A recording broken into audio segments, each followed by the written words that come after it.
여러분 안녕하십니까? 오늘 외전에서는 본방에서 모셨던 재성훈 한국외대 노옥과 교수 모시고 지금 벌어지고 있는 우크라이나 침공, 우크라이나 전쟁 얘기 좀 자세히 짚어보겠습니다. 기다리셨습니다. 예, 제가 아까도 여쭤봤지만 이런 어떤 국제 상황에 대해서 의외로 시청자분들이 저게 이렇게 단편적이고 말고 지금 진행되고 있는 본질이 무엇인가 이런 걸 고민하는 궁금해하는 분들이 많습니다 보면. 이거 아까도 제가 그 첫 질문이 그래서 그걸 여쭤본 건데, 뭐 자꾸 수도 키이프랑 진격한다 그러고 뭐 이런 어떤 단편적인 기사가 나오니까 과연 러시아는 전쟁에 이기고 있는가?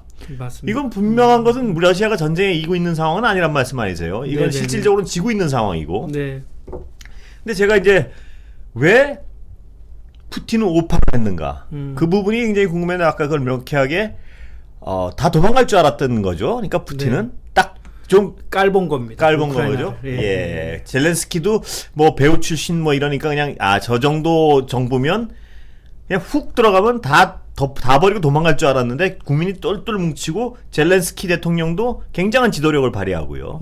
그런 상황이 된 거죠. 또 말씀하신 대로 러시아군에 대한 과신도 좀 있었던 거죠. 과신이요. 그러니까 러시아군이 과거 이제 90년대 말에 이제 90년대 중반에 1차 체첸 전쟁에서는 아주 굴욕을 당했고 2차 체첸 전쟁에서는 푸틴 대통령이 관여를 했죠. 승리를 거두고 그 이후에 이제 뭐 조지아 전쟁이라든지 2008년에 그리고 이제 시리아 내전 개입이라든지 군사적인 성공을 계속 거두면서 좀 자만한 경험도 쌓여 있다는 자만도 있고요. 자만했다는 생각이 듭니다. 그렇다면 지금 보니까 통계 보니까 1945년 2차 대전 이후에 최대 유럽 전쟁이라는 통계도 있는 것 같고, 이게 그러니까 푸틴으로서 이렇게 큰 전쟁을 벌일 의도를 가지고 있지는 않은 거죠. 지금 않았던 것이라고 해석되는 거죠. 그러니까 저는 이제 지금 제가 그 아는 분들한테 왜 못 맞췄냐고 지금 굉장히 비난을 많이 받고 있는데 저도 이제 합리성에 가정했을 때 전쟁을 선택할 가능성은 낮다고 본 거예요. 근데 그 이유가 뭐였냐면 일단은 우크라이나를 러시아는 포섭하는 게 목적이지 우크라이나를 이제 쳐들어가게 되면 우크라이나의 민족주의 확산이 되고 오히려 저항의식이 생겨서 이제 우크라이나를 포섭하기 더 어려워진다라고 봤습니다. 일단 그렇게 봤고, 두 번째로는 우크라이나는 인구도 많고요. 인구도 4천만 명이 넘고 영토도 유럽에서 두 번째로 크단 말입니다. 여기를 완벽하게 점령하고 통제한다는 게 가능할까? 불가능하다라고 봤습니다. 아까도 본방에서도 여쭤봤지만 세 번째로는 우크라이나 군이 만만치 않다고 봤습니다. 그리고 그 예상은 맞았고요. 서방이 지난 8년간 특히 미국이죠. 미국이 지원을 굉장히 많이 했습니다. 많이 했고 과거에 버려져 있던 소련제 무기들도 다시 이제 다 정비도 하고 했고요. 마지막으로는 그동안 러시아가 그렇게 얘기했지 않습니까? 나토 확대가 그러니까 나토가 자신의 안보를 확보하려는 그런 그 나토 확대 자체가 러시아의 그 안보적인 이익을 희생하는 것이라고 했잖아요. 근데 마찬가지로 우크라이나를 침공하게 되면 자신의 안보를 위해서 우크라이나 안보를 희생하는 거지 않습니까? 그럼 그동안 나토 확대에 대해서 했던 대응 조치의 정당성 자체가 완전히 무너지게 된다고 봤어요. 거꾸로 또 저쪽의 정당성은 늘어나는 것이고, 군사적 시위만을 했을 때는 우리나라에서도 러시아도 좀 할 말이 있다, 명분이 있다라는. 왜냐하면 자꾸 나토에서 확장을 하니까 있었습니다. 그런데 침공을 하면서 뭐 우리 사회에서도 그렇고요. 완전히 그런 정당성 자체가 무너지고 비난을 받게 됐거든요. 그래서 그런 걸로 봐서는 이 전쟁이 합리적인 선택은 아니지 않을까라고 저는 봤던 것이고, 지금 봐서는 이제 뭐 아까 조금 전에도 얘기했지만 준비도 좀 부족했던 것 같고, 그리고 좀 상대를 좀 과소평가한 것도 있고. 저는 뭐 전혀 이쪽의 전문가는 아니고 하지만 저는 무슨 생각을 했었냐면 굉장히 쉽게 끝날 거라고, 저는 많은 전문가분들이 푸틴의 예상처럼 좀 쉽게 끝날 줄 알았던 이유가, 그렇게 짐작을 했던 이유가 뭐였냐면요. 제가 크림반도 병합할 때 제가 거기 출장을 가 있었거든요. 그래가지고 그 내막을 자세히 봤습니다. 그러니까 뭐냐면 갔더니 그 외신 기자들은 막 굉장히 두드려 맞고 다녀요. 왜냐하면 그 러시아 리틀 그린맨이라 그래가지고 군복은 안 입는데 뭐 어디 러시아 군들이 부대 표식이 없는, 부대 표시 없고 그냥 이거. 근데 이 동양 기자인 저한테는 해코지를 안 하는데, 왜냐하면 그 CNN이나 이런 데 대한 적대감 때문에 그리고 그 크림반도 자체는 굉장히 친러시아 주민들이 많은 데라서 제가 가서 반러시아적인 질문을 하면 화를 막 내고 그런 분위기더라. 아, 이거 쉽지 않겠구나. 네네네. 아니 90% 이상의 친러시아 주민들이 있고 거기다 그 리틀 그린맨이라는 어떤 그 군복 이상한 거 입고 어딘지 모를 군복 입고 있는 사람은 이미 다 장악을 했고. 예. 그 다음에 그러니까 그래서 제가 거기 있는 택시 기사분한테 한번 물어봤어요. 당신은 이게 되냐고. 근데 저는 이제 어줍지 않게 어디서 읽은 외신 가지고 그분한테 택시 기사분한테 아 이거 못 먹는다고 러시아가 제가 그랬어요. 러시아가 못 먹습니다. 이거 왜 못 먹냐면 여러 가지 그 조약도 있고 그렇죠. 그래서 뭐 자동 개입 조항도 있고 그때 그분이 내기할래 이러시더라고요. 그 나이가 드신 그 택시 운전사인데 한국에도 왔다 갔던 그 원양어선 타고 왔다 갔던 분인데 굉장히 어떤 러시아인이고 그러니까 친러시아인이고 러시아 혈통이고 이러면 에이 당신 그 젊은 기자가 뭐 아무것도 몰라 여기 와서 뭐 하냐는 식으로 얘기하길래 아, 그 조약 때문에 안 된다고. 러시아를 독립할 때부터 이미 약속을 해가지고 여기 침공하면 어떻게 하기로 제가 그 아는 척하면서 설명했더니 웃더라고요. 그러더니 그 택시 기사분 말씀대로 그냥 쉽게 그냥 딱 독립선하고 국민투표하더니 그냥 휙 들어와서 딱 끝나더라고요. 그래서 아 이게 세상이 몇 가지 주워 들은 거 가지고 제가 아는 척할 게 아니구나. 여기 있는 사람들 얘기가 그렇게 느꼈기 때문에. 근데 사람이 경험에 의해서 또 오판하는 게 이번에도 똑같이 그렇게 쉬울 줄 알았어요. 저는 이번에도 똑같이 리틀 그린맨 들어갔다 그러고 뭐니까 아 저건 내가 봤더니 저렇게 해서 독립선언하고 뭐 국민투표하고 독립선언하면 이렇게 톡톡해서 먹고 딱 빠질 거야 이렇게 했는데 이번에 양상이 완전히 다르더라고요. 그러니까 크림반도 그러니까 저는 제가 그 러시아에서 공부하고 있을 때 그 이제 저희 과에 그 박사과정에 있던 학생 한 명이 있는데 저기 출신이에요. 우크라이나 출신이에요. 크림반도 우크라이나 출신일 거예요. 아마 크림반도인지는 정확히 모르겠고 우크라이나 출신인데 그 러시아화 또는 러시아계인 거죠. 친러시아계 그런 분들이 뭐 크림반도에 우크라이나 사람인데도 러시아화된 사람들이 있습니다. 많더라고요. 크림반도는 거의 90% 이상이 그렇고. 근데 그 친구가 방학 때 되면 어디를 가느냐? 크림반도로 가서 그 이제 그 청년 단체들이 있어요. 거기 가서 나토 가입 반대, 우크라이나 가입 반대. 2000년대부터 벌써 논의가 있었기 때문에 그 시위에 참여하고 그렇게 했거든요. 근데 이제 그 크림반도 같은 경우에는 이미 러시아화됐고 그리고 54년에 양도한 거거든요. 그러니까 그래서 이제 그 지역 같은 경우에는 그 크림반도는 어떤 역할을 했냐면 러시아가 우크라이나의 바지 자락을 잡는 그 바지 자락이었던 거예요. 그래서 그러니까 뭐 조금 더 표현을 하자면 트로이의 목마 같은 거예요. 그래서 우크라이나 내에서 우크라이나 정부가 친서방화하지 못하도록 막기 위해서 친러 후보들에게 몰표를 주고 그런 지역이었어요. 그래서 저는 그 용도 때문에 병합을 안 할 가능성이 높지 않을까라고 봤는데 병합을 하더라고요. 아주 쉽게 하더라고요. 그리고는 돈바스 지역이 이제 그 2014년에 4월에 독립선언을 하고 이 지역이 이제 크림반도 같은 역할을 하는 거예요. 그러니까 우크라이나 내에 남아서 그러니까 원래 자꾸 저쪽으로 접근하려고 우리가 여기를 어떻게 하겠다 이런 식으로요. 민스크 협정에 따르면은 이제 내전을 중지시키기 위한 민스크 협정에 따르면 우크라이나 일부로 남는 조건이거든요. 근데 그러면서 이제 계속해서 바지자락을 잡는 거죠. 그 역할을 하는 거죠. 그래서 요번에도 그렇게 쉽게 끝날 줄 알았더니 요번엔 완전히 그래서 그것 때문에 오산을 한 것 같아요. 동남부 지역에서 러시아군이 들어가면 이제 뭐 일부 저항이 있더라도 전체 주민들은 환영할 것이다 본 것 같아요. 그게 푸틴의 오판의 아주 주요 근거가 된 것 같습니다. 네네네. 왜냐하면 크림반도를 먹을 때처럼 아주 그 일대 주민들이 다 일어나서 독립을 요구하고 뭐 그런 어떤 생각을 한 게 아닌가 하는 생각도 들더라고요. 그러니까 이걸 우크라이나 민족주의 자체가 얼마나 확산됐고 이제 내전을 겪고 하면서 러시아에 대한 미움, 러시아에 대한 증오 같은 것들이 많이 생겨났다는 거를 조금 간과했던 것 같습니다. 푸틴으로서는 속으로 깜짝 놀랐겠어요 보면. 지금 뭐 장성들하고 다 문책당했다 그러거든요. 정보기관에 있는 사람들하고. 그러니까 뭐. 근데 걱정은 말입니다. 걱정은 러시아 내에서도 어떤 우크라이나에 친척 두고 있는 사람 많잖아요. 그럼 러시아 내에서 지금 반전쟁 시위 막 일어나고 있고 한데 저는 잘 모르겠지만 푸틴의 저 성격이면 국내 학살도 가능한 지금 저 정도의 강도 아닌가 하는 그러니까 그 시위가 예를 들어서 번지고 막 이러면요. 이제 여러 가지를 상상할 수가 예. 있는 상황이 되는 거죠. 특히 이제 그 최근에 1월달에 그 카자흐스탄에서 예. 그 대규모 시위가 있었기 예. 때문에 뭐 상상할 수 없는 것은 아닙니다. 상상할 수 없는 것은 아니고요. 우리 그 전두환 씨가 예를 들어서 그러듯이 네네네. 시위가 막 불붙듯 일어나고 우크라이나는 정리 안 되고 막 러시아 내부에서는 막 시위가 격렬해지면 뭐 그 쓸어버린다 뭐 이런 생각을. 근데 재밌는 게 있습니다. 예. 오늘 여론조사 러시아의 그 부치옴이라고 예. 유명한 그 여론조사 기관이 있어요. 푸틴의 지지율이 75%. 아직도요. 근데 이제 그 이른바 예. 거기서는 러시아에서는 지금 침공이라는 말을 못 써요. 예. 침공이라는 말을 못 쓰고 특별 군사 작전이라는 예. 이름을 써야 되거든요. 군사작전. 예. 예. 근데 이제 뭐 거기서도 보면 특별 군사 작전 하기 전에 65%였다는 거예요. 아, 또 근데 올라갔나요? 10% 포인트가 예. 올랐어요. 예.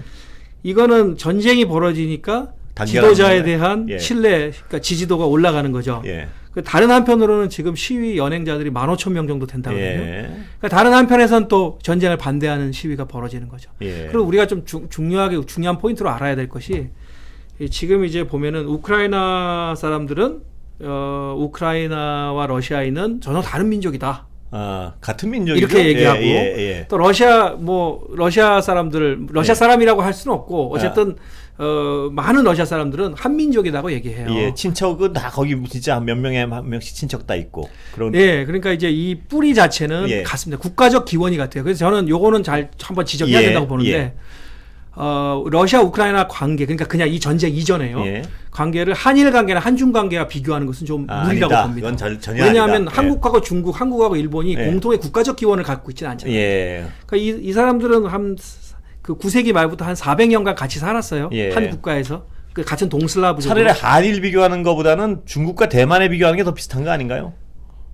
남북한도 있지 않습니까? 아, 우리는 완전히 어떤 우리가 한 100년, 200년 예. 정도 갈라져 있다고 생각하면 어떨까요? 그죠? 예. 그래서 이제 그렇게 갈라져 있다가 또 공통의 외적의 지배를 받았다가 몽골의 침입을 받아서 예. 지배를 받았다가 또 일부 지역 같은 경우에는 18, 19세기에 편입됐다가 예. 이런 복잡한 역사를 가지고 있어요. 그러니까 정말 형제국이나 뭐 이런 어떤 핏줄을 얽힌. 예. 그러니까 관점에 따라 다른 거예요.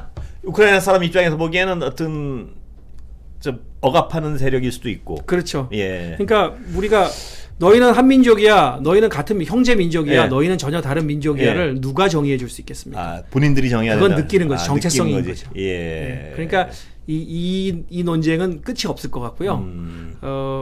말씀하신 걸 제가 잠깐 잊었는데. 예. 근데 러시아 입장에서 봐도 중국이 대만을 포기할 수 없듯이 러시아 입장에서는 우크라이나가 나토 가입하고 저 서방에 기우는 건 절대 용납할 수 없는 상황은 맞는 거죠. 러시아인들 생각에는. 맞습니다. 그건 눈뜨고는 못 볼 상황인 건 맞는 거죠. 그러니까 최대한 양보해서 중립국 정도이지. 네네. 이 어떤 러시아란 형제국, 자기들이 생각하기에는 이 형제가 나토의 우산 속으로 들어가면 도저히 그거는 역사적으로나 정서적으로 그건 용인할 수가 없는 상황인 거죠, 그게. 이게 형제국이라서 예. 그렇다는 거는 제가 보기엔 이데올로기 같고요. 이데올로기 그건 같고요. 그냥 예. 동원하는 논리 같고요. 예. 러시아는 그동안 이제 그 외적의 큰 침입을 예. 2번 정도 받았어요. 예. 그 나폴레옹의 침입이 있었고 1812년에 예. 나폴레옹 침입이 있었고 그다음에 이제 독일의 침공이 있었죠. 예. 그 나치 독일의 침공이 있었죠. 예. 이게 다 서쪽에서 봤는데 러시아는 완전히 그 서부 지역이 평야지대예요. 예. 그래서 그 깊숙이 그냥 들어올 수가 있어요. 그러니까 이 지역의 전통적인 러시아의 전략은 완충지대를 만드는 거예요. 예. 근데 동유럽 완충지대가 없어졌지 않습니까? 예. 이제 나토가 동진하면서 예. 이제 우크라이나 남은 거예요. 그러니까 이제 이런 의미 군사적으로 굉장히 중요하고 그 다음엔 또 러시아가 추구하는 탈소비에트 지역 통합이 있어요. 예. 이건 뭐냐? 이걸 뭐 소련의 부활, 예. USSR 예. 뭐 2.0 이렇게 표현하기도 예. 하는데 어쨌든 표면적으로 드러나는 것은 경제 통합을 하고자 하는 경제 겁니다. 통합을 하고 싶어 한다. 탈소비에트 예. 지역에서 예. 경제 통합을 하려고 하는데 우크라이나는 너무 중요한 나라인 거예요. 우크라이나는 경제 규모도 세 번째고 인구도 러시아 다음으로 많고 예. 그 옛 구소련 지역 내에서요. 그렇죠, 예. 그렇죠. 예. 탈소비에트 지역에서 예. 그리고 그 러시아의 뭐 교통, 에너지, 뭐 산업 인프라가 특히 동부 지역 같은 경우에는 우크라이나 동부 지역 같은 경우 러시아하고 다 연계가 돼 있어요. 예. 심지어 예. 2014년 이전에는 러시아 철도인데 우크라이나를 영토를 통과해서 가는 철도 노선이 있었어요. 예. 예. 지금은 이제 새로 놨지만 예. 그렇기 때문에 또 포기할 수가 없고 그 다음에는 뭐 첫 번째 뭐 또 하나 말씀드릴 거는 이제 아까 그 민족이라고 그랬는데 예. 문명적인 차원인 거죠. 예. 일종의. 예. 예, 그래서 포기할 수가 없고. 그 러시아로서는 어떤 그 키인가요? 제 발음으로 키예프가 뭐가 됐었죠? 키예프가 이제 우크라이나 근데 둘 다 가능하답니다. 아, 예. 국립국어원에서 둘 다 가능하다고 얘기는 했는데. 아, 그랬나요? 예. 예. 아니 우크라이나 분들이 방송사에 강력히 요청을 하셔가지고 우리는 키운가 그렇게 통일을 하기로 했습니다. 네네네. 근데 그쪽이 어떤 문명의 러시아로 생각엔 문명의 시작점 이렇게 보는 게 맞는 건가요? 어떤 그렇죠. 예, 러시아 거기가, 문명의 어떤 출발점. 그러니까 키예프 공국이 예. 9세기 말쯤 세워져요. 예. 지금 키예프 공국이 지금 키예프 공국을 뭐라고 해야 될지가 이제 애매해지는 거죠. 키우 키우 공국으로 해야 될지. 왜냐하면 그거 공통의 역사거든요. 벨라루스까지. 예. 근데 이제 그 지역에서 이제 그 키예프 공국이 형성되면서 이제 그 동슬라브족, 그러니까 러시아, 벨라루스, 우크라이나의 예. 공통의 국가적 기원이 생긴 거거든요. 예. 그래서 뭐 그 지역이 굉장히 중요하죠. 우리로 치면은 뭐 백두산 뭐 이쯤 되는 그런 거예요. 백두산 얘기했네요. 백두산. 백두산. 그렇죠? 백두산 정도 되는 거죠. 백두산을 중국의 영향권에 넘길 수 없다. 뭐 없다는 이런 거랑 똑같게. 네네네. 예. 그렇다면 이 제재 말입니다. 제재. 네네. 제재는 효과가 어떻게 보세요? 서방의 제재. 제가 오늘도 뭐 어디에서 그 얘기를 했는데 예. 제재의 역설이 있는 것 같아요. 예. 고강도 제재를 했지 않습니까? 예. 그 제재의 뭐 효과가 어떻든지에 떠나서 예. 그런데 이 제재는요. 예. 러시아가 전쟁을 중단한다고 해서 끝나지 않을 거예요. 예. 아무래도 이거 오래될 거예요. 아무리 봐도 이건 오래될 예. 거거든요. 예. 그렇다면 전쟁을 포기할 이유가 더 없어지는 거예요. 그 역설이 되는군요. 그렇죠. 예. 예. 이미 고강도 제재를 받았기 때문에 예. 잃을 게 없는 상황이 될 수도 있어요. 근데 협상의 한 수단이 될 수 있는 건 아닌가요? 근데 우크라이나하고 제재를 협상할 수는 없지 않습니까? 결국에는 우크라이나하고 그 평화 협정을 맺고 평화 조약을 맺고 그러니까 전쟁 끝내고요. 예. 서방과 다시 또 협상을 해야 되는데 서방이 어떤 명분으로 이걸 해줄 수 있을지가 좀 그렇죠. 애매하죠, 사실. 그러니까 뭐 그런 것도 있고 그 다음에는 이게 그 결국에는 이제 러시아 경제가 어떻게 될 거냐는 예. 질문 같은데. 뭐 전문가 저도 이제 이게 너무 고민스러워서요. 예. 전문가들 의견도 갈려요. 예. 갈리고 지금 뭐 제재의 종류도 러시아는 그리고 사실 지난 100년간 제재가 없었던 시기가 더 짧았다고 해요. 예. 그런데 예. 2014년 이후에도 뭐 제재를 계속해서 받고 있었고 예.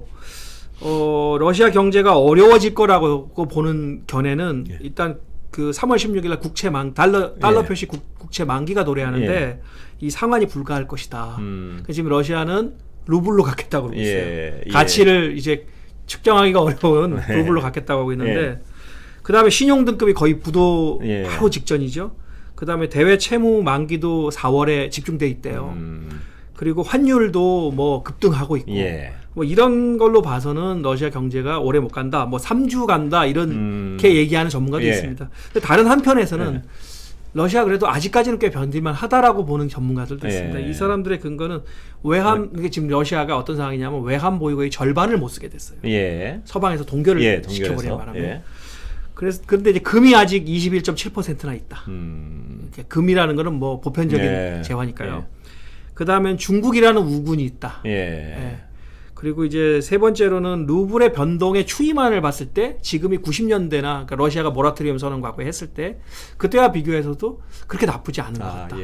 그 다음에 고유가. 이 고유가가 굉장히 결정적인 겁니다. 근데 유가 수출을 또 막히지 않았습니까? 중국의 수출. 미국하고 영국 같은 경우에는 수입을 금지했지만 일단 일본은 안 하겠다고 했고요. 이거를 그러니까 수입 금지 안 하겠다고 했고요. 그리고 미국이나 영국은 산유국이니까 이게 가능한 거예요. 유럽도 할 수가 없어요. 할 수가 없고요. 네. 그다음에 중국이 좀 수입해 줄 거고요. 지금 러시아가 유럽에서의 그 기후 협약 관련한 것들도 있고 그다음에 에너지 다변화 정책을 EU가 추진하면서 아태 지역 특히 중국으로의 수출을 굉장히 많이 하고 있거든요. 가스관 송유관 다 놓여 있고. 그래서 이제 상당한 우군이 되는 거죠.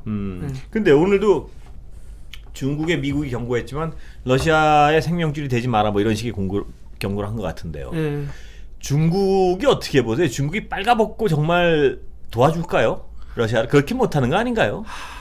중국이 되게 애매하겠죠. 곤란할 것 같아요. 예, 애매할 것 같은데요. 네네네. 예. 근데 중요한 건 저는 탈냉전기에 미국이 가장 실패한 대전략은 예. 러시아와 중국을 동시에 견제하려고 했다는 것 같아요. 예. 만약에 러시아하고 손잡고 중국을 견제했으면 중국이 중국이 그 힘을 저렇게까지 더 성장하지 못했을 못했을 것이다. 거예요. 아, 예. 전략적 실패? 뭐 예. 이렇게. 예. 결국에는 대전략의 실패인 거죠. 예. 이제 둘이 더 밀접하게 접근하는. 예, 근데 둘은 지금 공동 운명체가 사실상 돼버렸다. 예. 지금 이 상황에서. 경제적으로도 더 밀접해지고. 네네.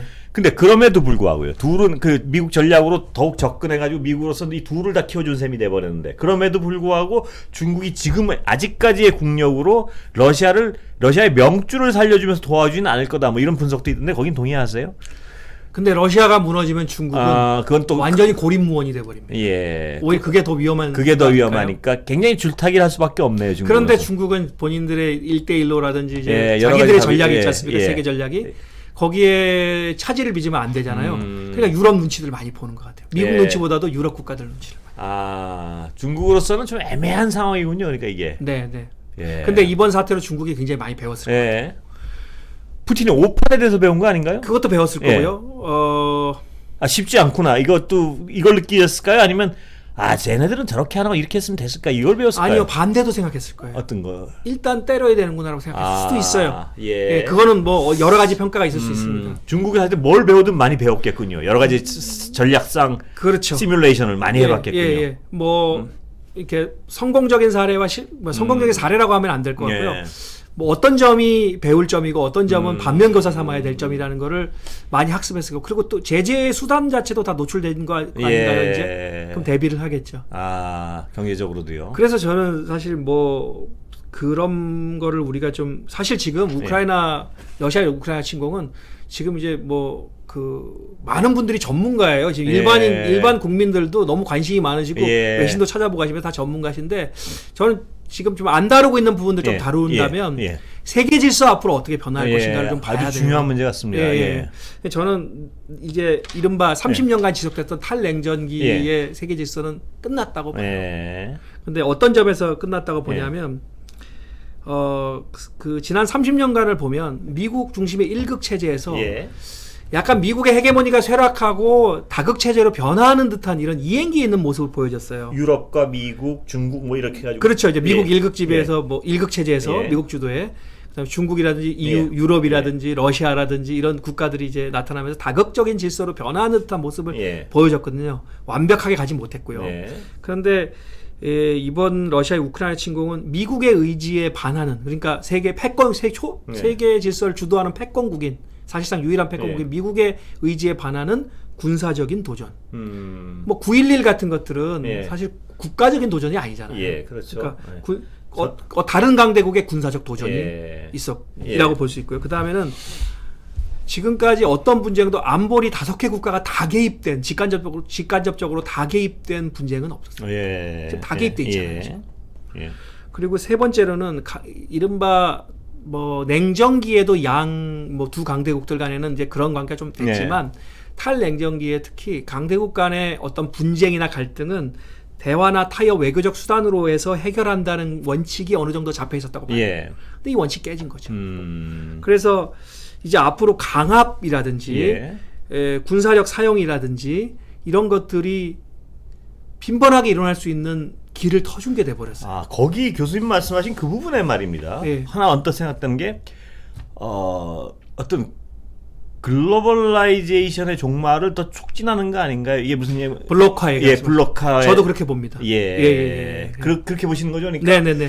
옛날처럼 비용이 싸면 세계 어디나 다 내보내고 이런 세계는 거의 끝나가면서 이제는 전략적 고려를 하지 않을 수 없는 상황이 되어버린 거 아닌가요? 세계 경제의 블록화 현상이 두드러지게 될 것 같습니다. 지금 이 상황에서 예를 들면 유럽도 가스 러시아에 마냥 기댈 게 절대 아니구나. 이미 선언을 했죠. 러시아로부터 이제 좀 독립하겠다라고 선언을 했죠. 그러니까 어떤 이게 새로운 신냉전식 블록화가 되면은 세계 경제는 좋아지진 않을 거 아닙니까? 이제 뭐 글쎄요.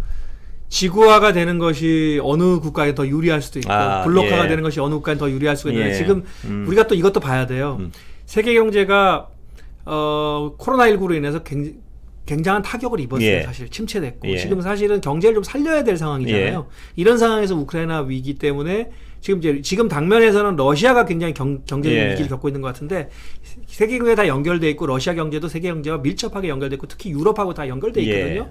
그래서 이게 글로벌 위기로 확산될 우려도 있어요.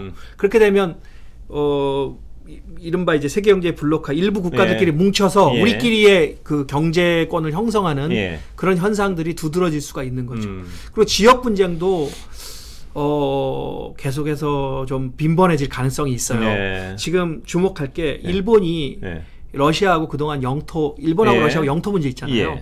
영토 협상에 계속 기대를 걸어왔어요. 러시아가 그걸 또 계속해서 영토를 미끼로 일본의 극동 투자를 자꾸 이끌어냈거든요. 근데 일본에서 이제 영토 협상에 대한 기대가 거의 없어져 버렸어요. 이 사건 이후로. 그러면 이것도 좀 의미심장한데 최근에 며칠 전에 인도가 미사일 오발사로 파키스탄에 초음속 미사일이 떨어진 적이 있어요.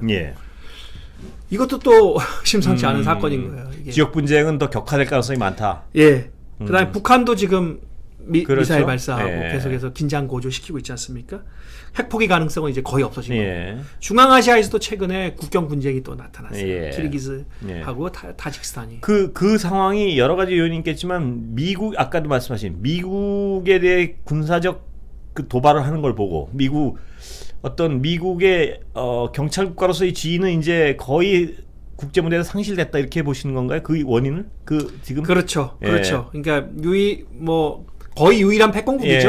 글로벌적인 차원에서 그 미국의 위상이 떨어짐으로써 일어나는 어떤 국지적 분쟁이다 이렇게 해석을 하시는 건가요? 미국의 위상이 떨어진과 동시에 미국에 대한 다른 강대국이 군사적 수단으로 도전하는 것을 봤잖아요.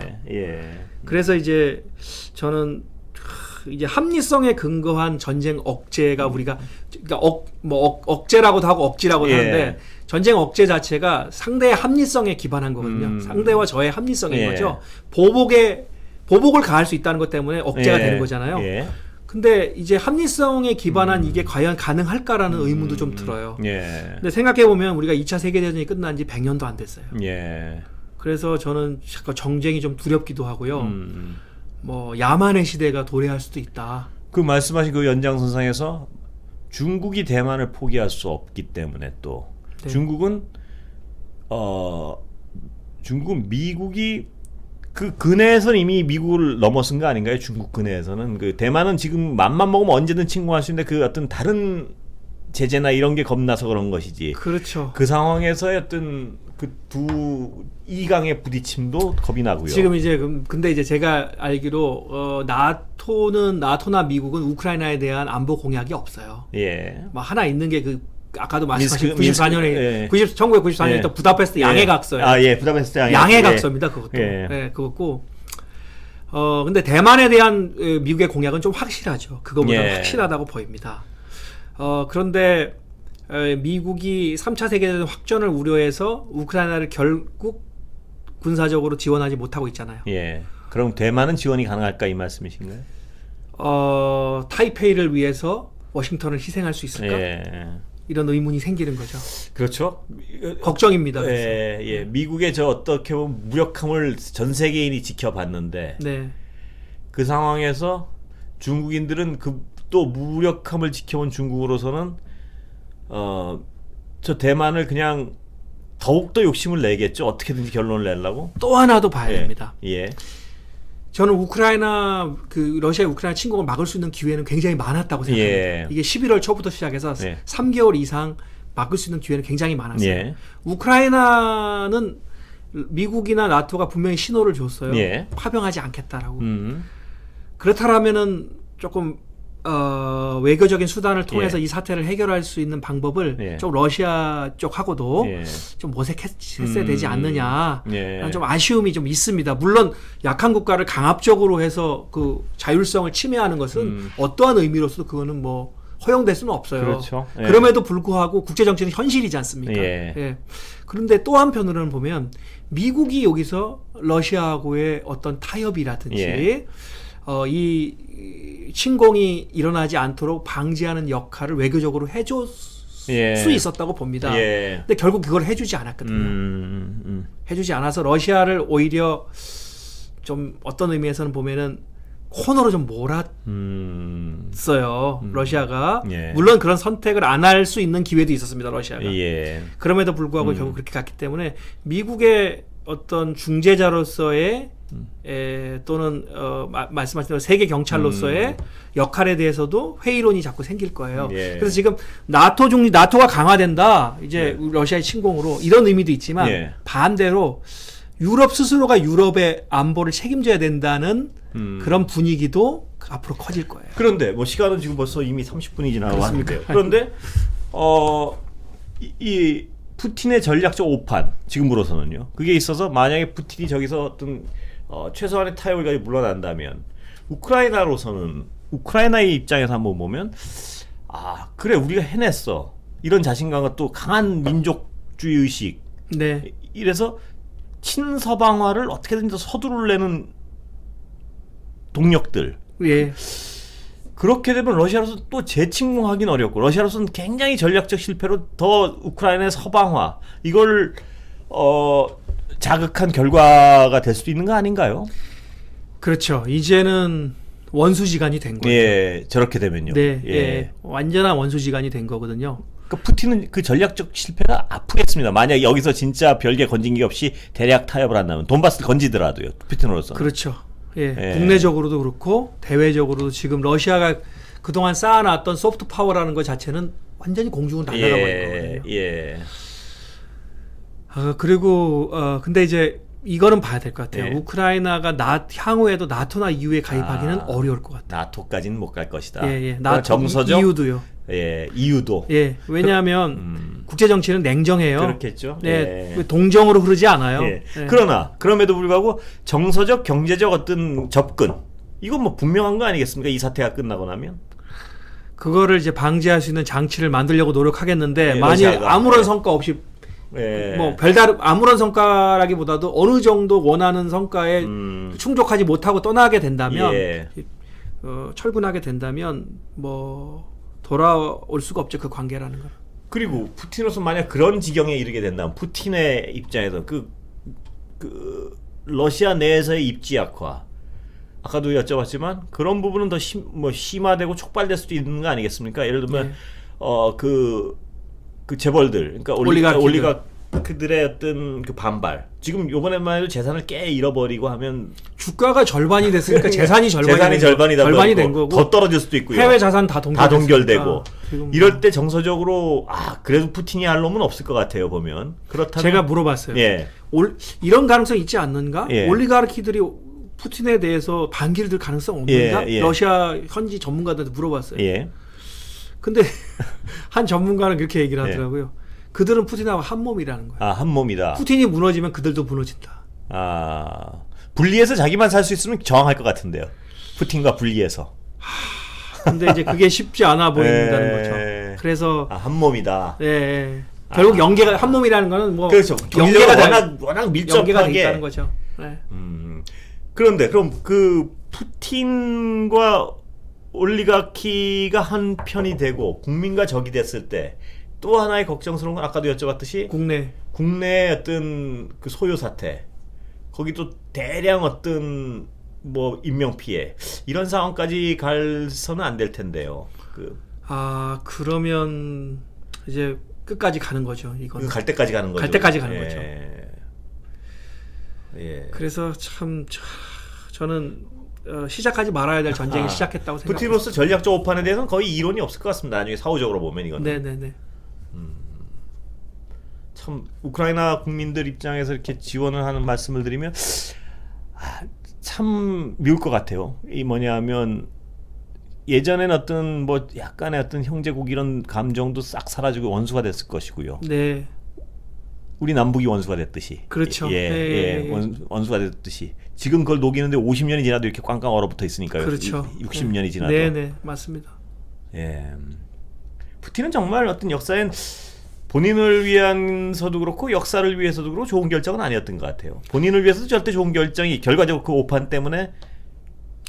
그래서 그러니까 이제 장기 집권의 폐해 같습니다. 장기 집권의 폐해로. 저도 사실은 푸틴 대통령이 굉장히 잘한 것도 굉장히 많아요. 말한 것도 많고 또 우리가 보면 세계 질서가 너무 미국 일방주의적으로 진행되면서 이거에 대한 견제를 해줄 국가가 좀 필요하다는 생각도 예. 이제 하게 되죠. 예. 그리고 국내 입장에서 해야 되고요. 전략적으로. 네, 그리고 굉장히 혼란스럽고 그다음에 올리가르키들이 설치던 그 러시아의 정치나 경제를 좀 바로잡은 지도자로서 지지도 높았고요. 그런데 이제 장기 집권을 그러니까 너무 오래 했죠. 사실 제가 대학생 때 그랬던가요? 제가 대학생 때 푸틴 대통령이 됐는데 지금도 하고 있으니까 이 장기 집권 오래 하면 사람이 현실 감각을 조금씩 상실하게 되는 것 같아요. 그 현실 감각도 문제고 그 어떤 국내 정보 통제 그것도 심각한 것 같더라고요. 외신 보니까 뭐 기자들 그 서방적 관점에서 보더라면 막 징역 16년 막 그렇게 나온다. 근데 그게 이제 러시아가 몰리고 있다는 증거입니다. 아까 제가 언뜻 자료 봤는데 징역이 기자 얘기라서 제가 잘 관심을 가지고 봤는데요. 언론 15년형을 내릴 수 있는 법이 있대요. 그래가지고 그 나치의 주장에 동조한다. 그들이 말하는 나치는 우크라이나 주장이나 서방 주장 같은데요. 그렇죠. 15년형을 내릴 수 있는 법률만. 그러니까 완벽한 독재 국가로 향해가고 있는 것 같은데. 그래서 이제 과거의 봉쇄 정책, 그 냉전시대 봉쇄 정책을 위반했던 그 조지 캐논 아주 뭐 예전에 얘기했긴 한데요. 나토 확대가 결국 러시아의 민주주의의 장애가 될 것이라고 예고한 바가 있습니다. 그건 어느 정도 인정할 수밖에 없는 부분이겠네요. 오늘 장시간 하여튼 큰 그림을 그릴 수 있어서 여러 가지 많이 말씀 감사합니다. 본방에 이어서 거의 뭐 1시간을 말씀해 주셨는데 다음에 또 사태 진전 상황에 따라 또 모시겠습니다.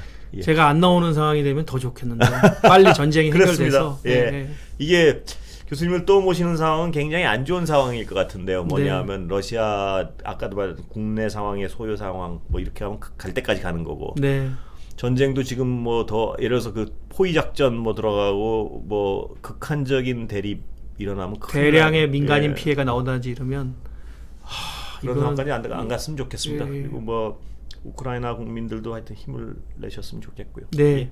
말씀 감사합니다. 고맙습니다.